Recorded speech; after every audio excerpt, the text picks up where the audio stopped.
we'll wait till Bruce gets here. Well, today is a good day in America, for American families, for the environment, and most importantly, for the future of this country. You know, Republicans, more than a year ago, went out across the country listening to America. And we made a commitment to America that we would lower your energy costs. That's exactly what this bill does. We made it H.R. 1 because we care not just about the American family to let them have more cash in their own pocket, but make their energy costs lower, lower the global emissions, and make the world safer.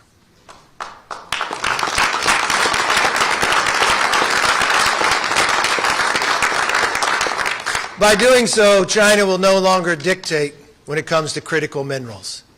If the President signs this bill, we'll produce them here in America. Yeah. No longer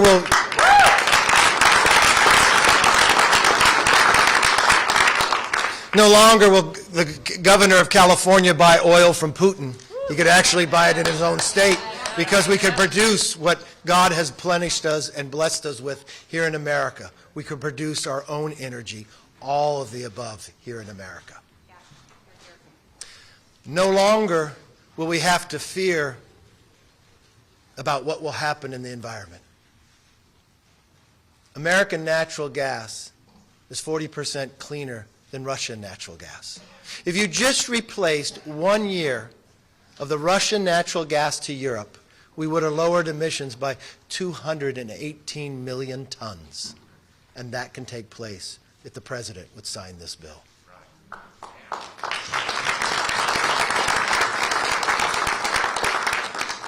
We're less than 100 days from coming into the majority and being sworn in. If you look at the commitment to America in the back, you can see the checkoff of keeping our commitment to this nation, making us energy independent, making our streets safer, making our economy stronger. We're just getting started. As I said on the opening day, it's not how you start, it's how you finish. And with each week, we only get stronger, the nation gets safer, and the country becomes even greater. With that, I'd like to call up our Majority Leader, the author of H.R. 1, Steve Scalise.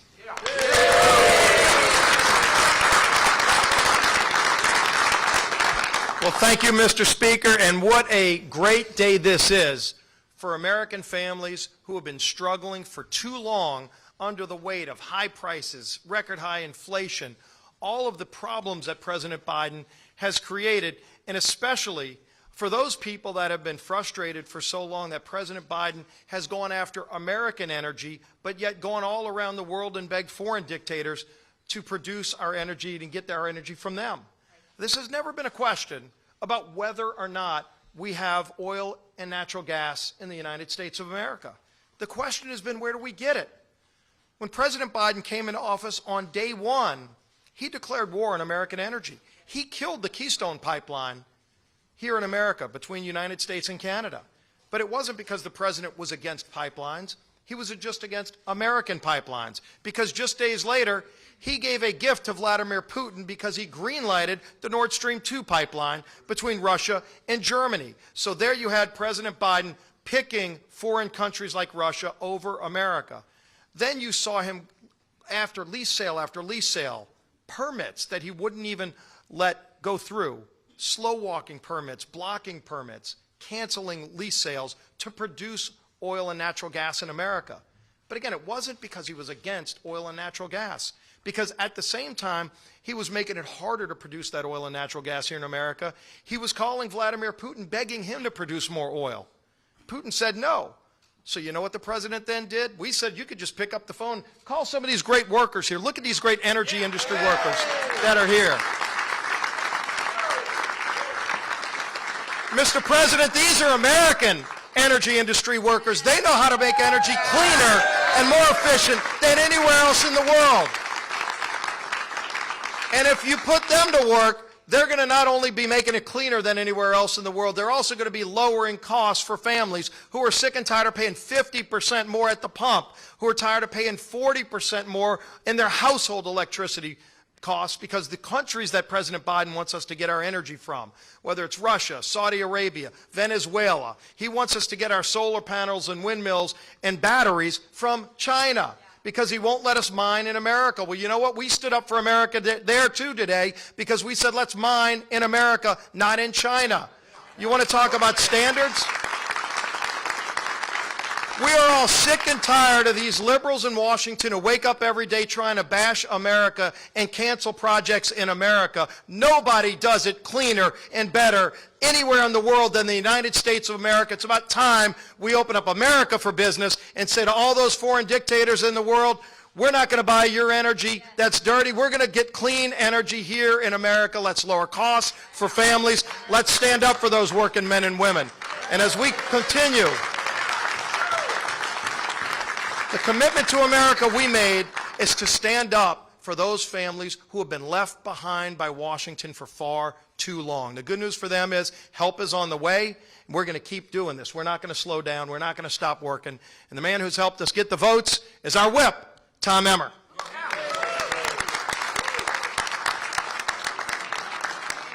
Thank you to our Speaker for making sure that we've had this opportunity. Thank you for our Majority Leader, Steve Scalise, who I believe today has lived up to the title of Ragin' Cajun. I think today it works. Month after month, families have been slammed with record-breaking gas prices and massive utility bills. Some have even had to choose between filling up their car or putting food on the table for their families. Democrats' war on domestic energy sent energy costs skyrocketing, and Americans were forced to foot the bill. But today, House Republicans said no more. I'm proud of our work to pass H.R. 1, a bipartisan common sense bill that unleashes American energy and drives down costs for family. The core tenets of the bill were simple. You want lower costs for Americans? You want to allow energy companies to thrive without all of the bureaucratic red tape? You want to make America the energy superpower of the world? Then, guess what? You vote in favor of H.R. 1. Unfortunately, over 200 House Democrats chose to vote against this bill. And President Biden is already irresponsibly threatening to veto the legislation. But we've seen how he's changed his mind, Mr. Speaker, in the past. Make no mistake, Americans will remember who stood up to give them some relief at the pump and end our reliance on foreign dictators for oil. They will also remember the ones that didn't. Today was a big win for the American people, and I look forward to celebrating more wins ahead as the House Republicans continue to govern. And with that, I turn it over to the best conference chair here, Elise Stefanik. Thank you to the whip. This is a historic day for America. This is about putting American workers first. This is about putting American families first as we work hard to lower the cost of energy prices that have skyrocketed under Joe Biden's failed and catastrophic leadership. As the Speaker said, we are less than 100 days into the new Republican majority, and we are driving the policy agenda. Just look at the checklist. We've reopened the People's House, which is why we have a crowded room today. Let's give a round of applause for that. We repealed the 87,000 IRS agents. We passed the Parents' Bill of Rights, and today we are so proud to pass H.R. 1. And for all of the reporters, it is important to note that multiple Democrats crossed the aisle because they know that we are governing and delivering solutions. And I am so proud to introduce one of our leading committee chairs who helped make this happen, Chairman Bruce Westerman, our Chair of Natural Resources.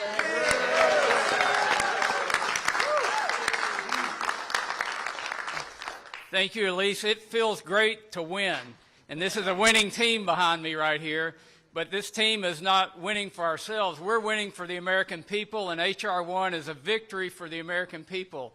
It truly will do what it says it will do. It will lower energy costs, but will also give us energy security. It will give us national security.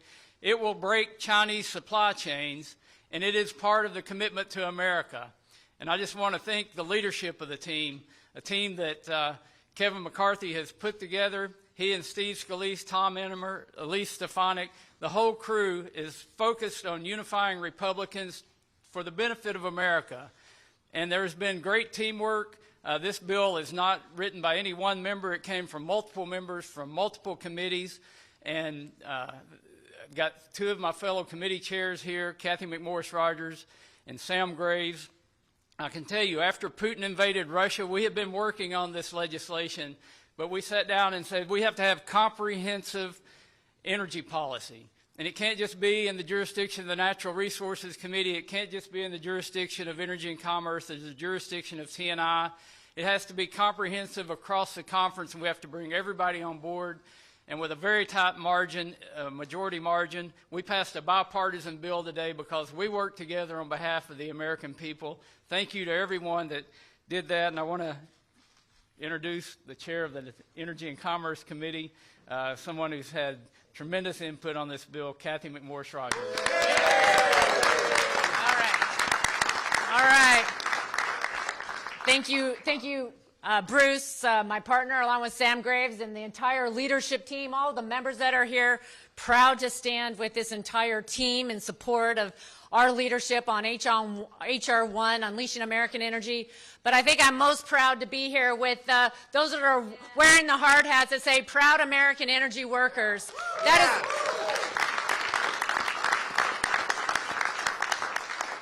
This legislation is about unleashing American energy. It is about making sure that America is producing more domestic energy. And we appreciate what you're doing every day to make sure that we have reliable, affordable energy. And unfortunately, we've seen from the Biden administration a shutting down of American energy. And you know, energy is foundational to everything.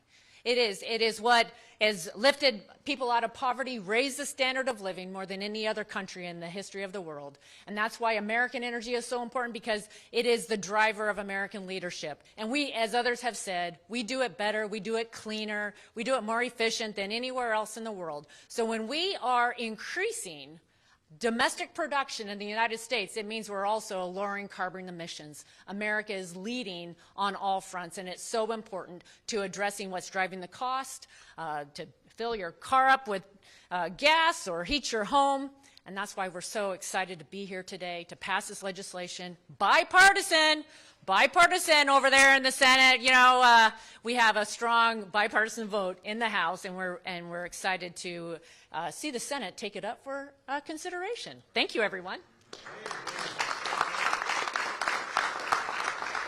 And I'm proud to introduce Chairman of the Transportation Committee, Sam Graves.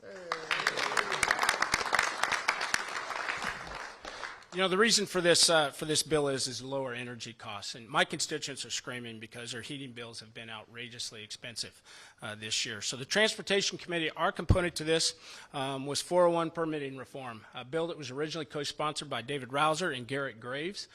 What this bill, or what the 401 permitting process does, is prevent states from being able to weaponize the permitting process, and that's happened over the years. What Republicans are about is water quality.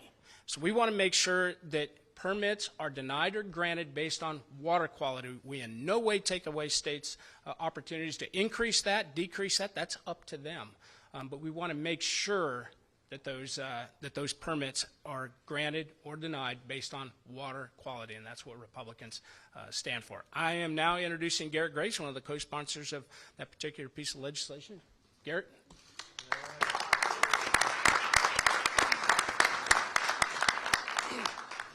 Thanks, Dad. You know, if you look at what's happened over the past year and a half, we put a commitment to America together, and I think that really embodies what the founders of this country intended. We traveled across the United States engaging stakeholders, engaging individuals, and engaging families about their vision for America. And what this bill does is it unleashes America's energy resources, because we don't think it's right that 40% of Americans, individuals, and families over the last 2 years have had to choose among paying for utility bills, buying medicine, or paying for groceries. These are false choices, and it's absolutely unacceptable. What we've seen over the last 2 years is the Biden administration carrying out incomprehensible energy policies under the concept of trying to address climate change. The truth is that emissions have actually gone up under the Biden administration, not down. Under the previous administration, emissions went down, an average of 2.5% a year, and we've watched over the last 2 years as emissions have gone up over 6%. So you're failing on the very objective that you're trying to achieve while you're pushing American families into energy poverty, charging them higher gasoline prices, higher utility prices, and one of the biggest drivers of inflation. We're delivering on a commitment to America because this is the right thing to do. Just like you would do in your own family, just like you would do in your own business. You're unleashing America's resources. We have oil and gas here. The Biden administration's own Department of Energy released a report just 2 weeks ago showing that global demand for oil and gas is going to increase 50% over the next 25 years. And what are we doing? They're out there announcing shutting down, stopping domestic energy production. This is completely illogical, and it's all on the backs of American families. And let's be clear on what these higher prices are. These higher prices are taxes. They're taxes that are being charged on America's families to try and achieve a political agenda that they're completely failing at. I want to thank all of these people behind me, the folks that sat there and worked so hard to take the ideas that we heard all across America and translate those into the package of bills that we passed today. I want to thank the incredible leadership team back there led by Speaker McCarthy to make sure that we engaged everyone and gave them a voice in this process to ensure that we weren't just advancing conventional fuels, but that we unleash America's renewable energy opportunities as well, to where we truly can lead forward on a path of affordable energy, clean energy, and ensuring that we protect America's energy security. Thank you.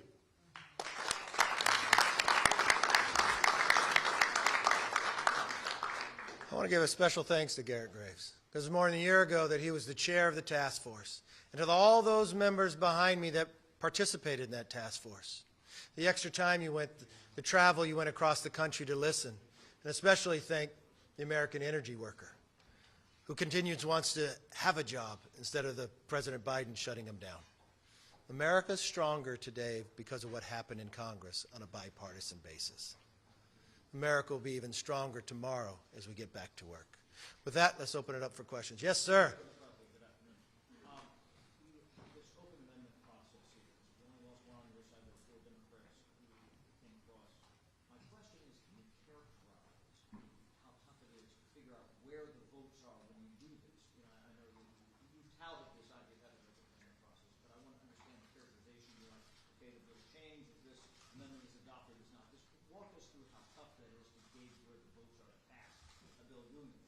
I think you're overthinking it.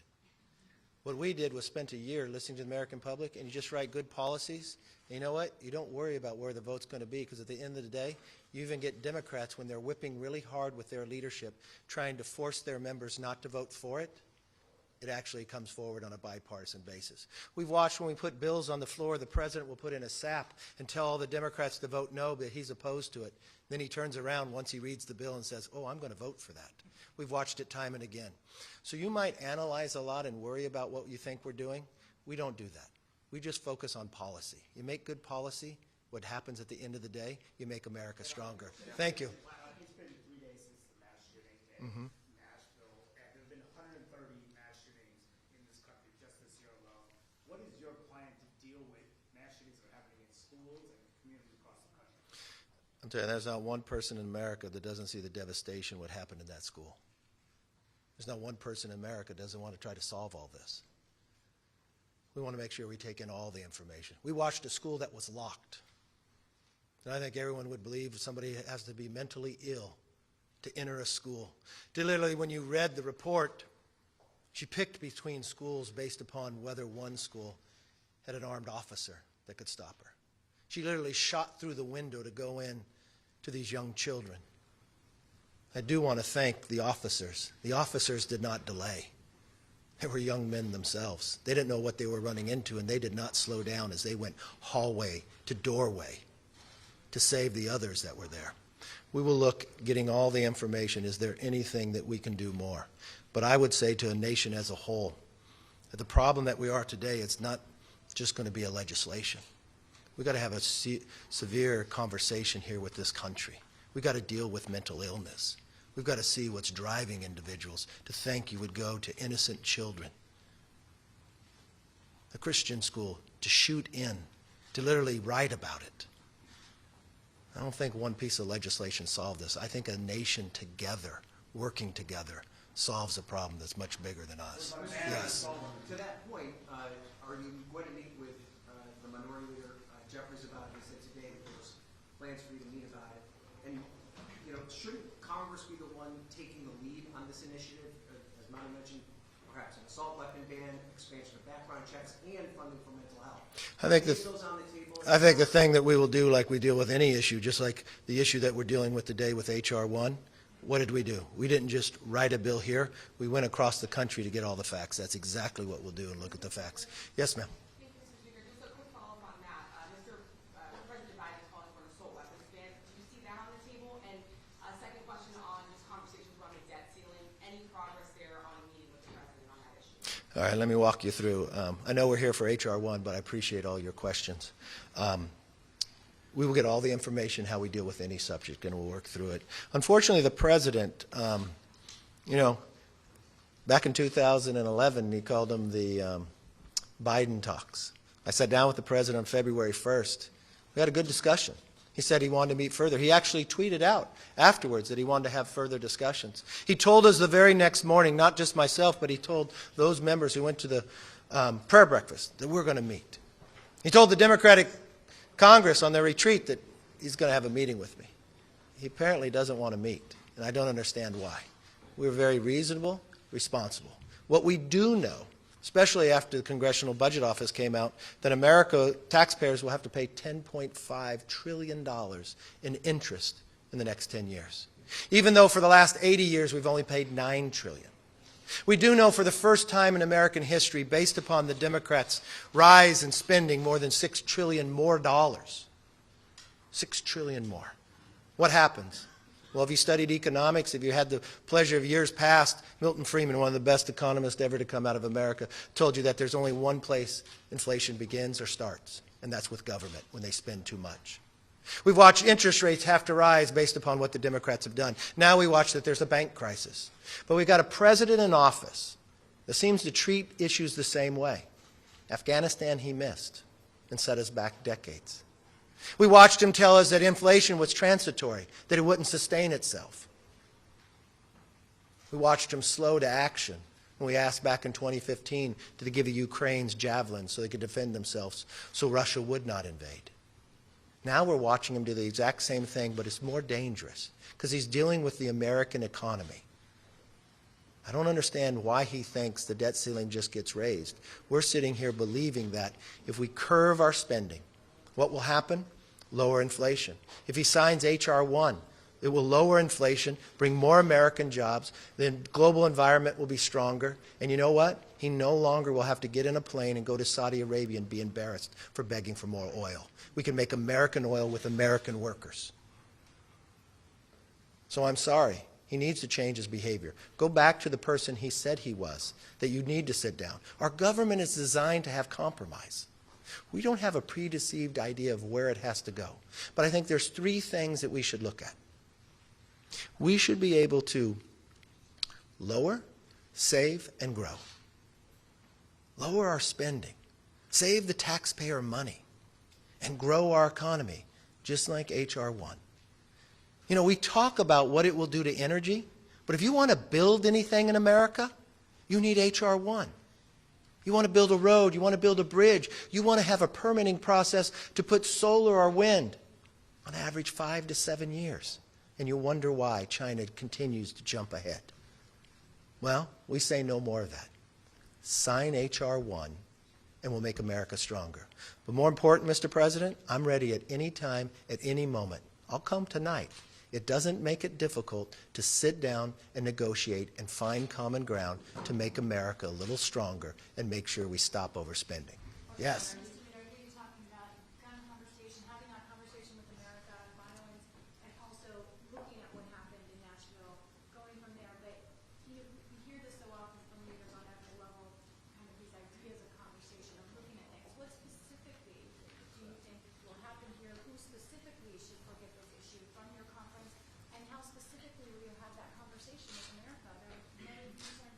Well, let me specifically answer your question.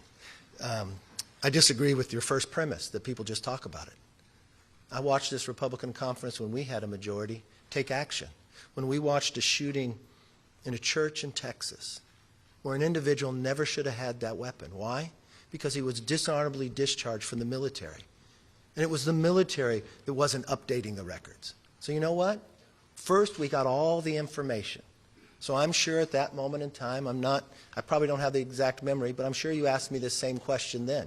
And I said we'd look at all the information and we'd make sure that that problem couldn't happen again. And we took action and corrected it. So we're going to do the exact same thing. We're going to find all the facts. But one thing I will tell you,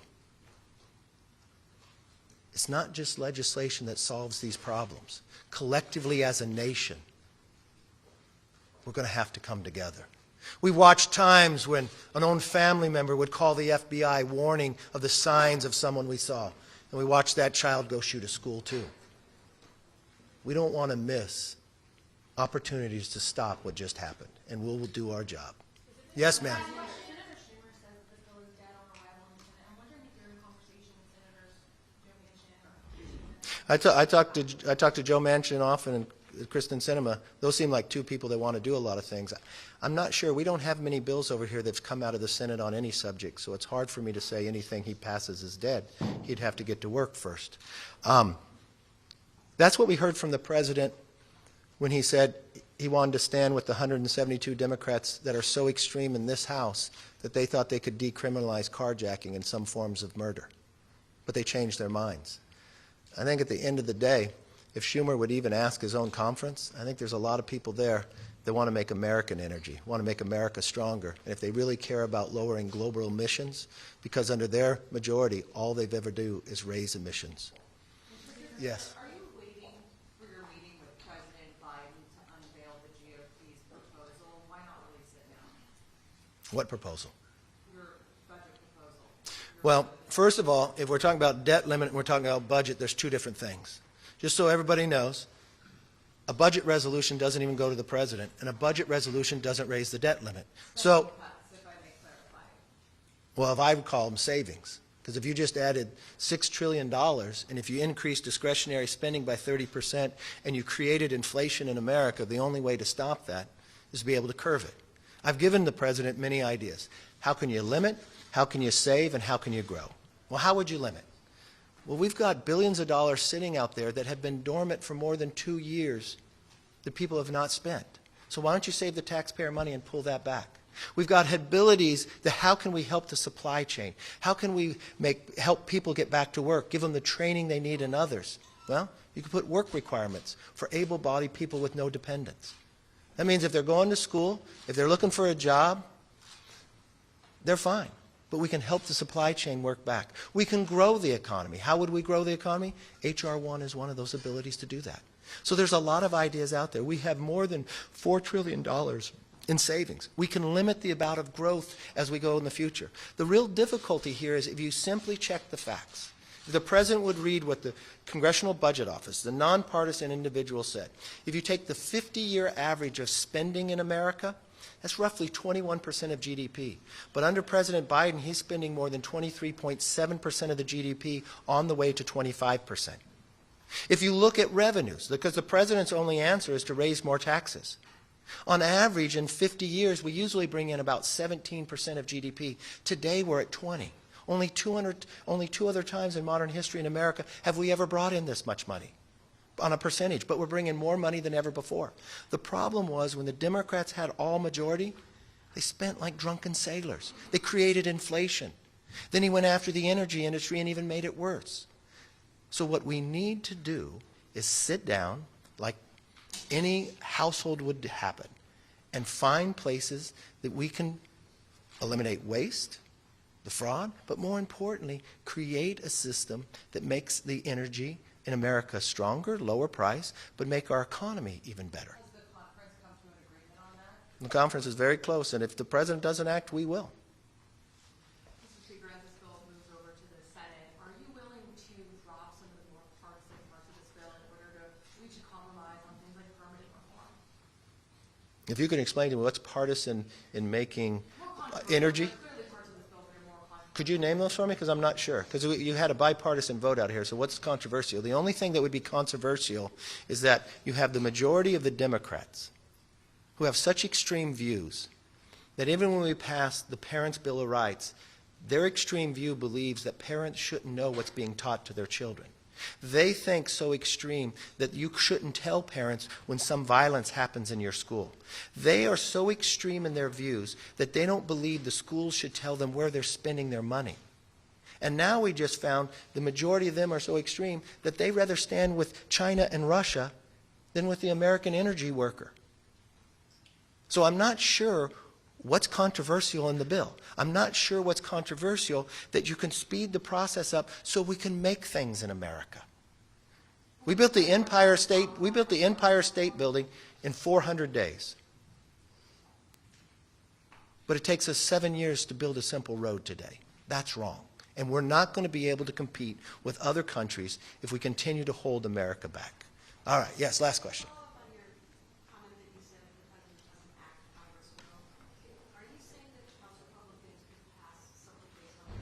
Yes. Yes.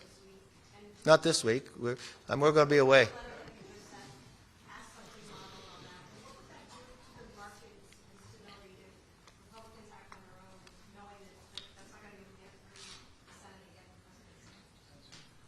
You know what's interesting? If I take your question, I could have had that same question when you said, why stop D.C. from decriminalizing and allowing more carjacking and more murders? It's not going to get through the Senate. It's definitely not going to be signed by the president because he simply said he was opposed to it. And it got signed by the president. No, let me finish. You asked your question. Let me answer. I could take that same position, that same question you asked right now, of whether we could end the pandemic in America. He said he was opposed to it. And now he's going to sign it. So, what will the markets react? I think the markets will be very excited that one entity here is taking action. We have been reasonable, responsible, asked to sit down with the president for months. He is making the decision that he wants to put the economy in jeopardy. I don't know what more I can do and how easy. I would bring the lunch to the White House. I would make it soft food if that's what he wants. It doesn't matter. Whatever it takes to meet. I just don't know what's changed from his comments before when he says it's not right if people don't sit down and meet together. Yes. Yes, sir. There's been a lot of talk in remarks here today about how HR 1 would undermine dictators overseas, China and Russia. Yes. Last night, former President Trump posted a video where he mocked people who called Putin authoritarian. So I'm wondering who's right here. Is he right in saying Putin's not authoritarian, or are you guys right? I haven't seen what you're talking about, but Putin's authoritarian, President Xi's authoritarian, and I'm very concerned where I see the world right now. It looks like 1936. We got China, Russia, North Korea, and Iran. I watched overnight last night that Russia arrested a Wall Street Journal reporter. Exactly what they did, but it also goes to the behavior of the administration. If they want to pay ransom, they're going to continue to go after people. If you want to be strong. I've watched in California, Gavin Newsom shut down 20% of the energy produced in California. But we didn't use 20% less. He then started paying Putin for 50,000 barrels a day that Putin used to build an army to invade Ukraine. I've watched our own president go to Saudi Arabia and beg for them to produce more, while at the same time looking at these American energy workers and telling them they're out of a job. I will tell you this, every statistic you see, every measurement you can have, under this administration, emissions have gone up. If he would have allowed natural gas to replace Russian natural gas for 1 year in Europe, not only would Putin be weaker, not only he couldn't evade Ukraine, but the global emissions would have been reduced by 218 million tons. So I don't know what's extreme about that. I don't know what's controversial about that. I can't force these people to change their extreme behaviors, but what we can do is pass bipartisan legislation with Republicans and a few Democrats on the other side. We can walk out to the American people, listen to them, come back and find solutions, and sit here and gladly take your questions and wish you all a very, very happy Easter. Thank you all.